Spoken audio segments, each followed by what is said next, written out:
In this first chart, I have represented the equity line of my out of sample period, which is what interests me the most because it's the period where I can understand whether the system performed well or poorly and whether it reflected what I had seen in the tests. So we started from 10,000 at the beginning of the year on January 1st, 2025, because that's the period when I had completed all the tests. And from here, we can see the equity line. Now I've zoomed in a bit to see it better, and we can see that it has a fairly linear equity, which rises.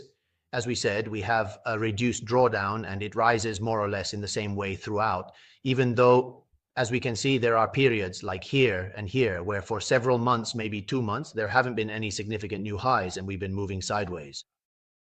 This is precisely because it's a system. It's actually a whole portfolio of systems that work with stops and targets.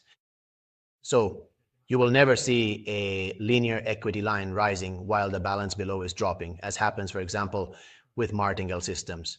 Then we see that there are days when the system earns a lot because we managed to catch those significant directional moves, entering a position and closing it by the evening. So these are the days when we have risk-reward ratios on a single trade that can even reach 5, 7, or 8.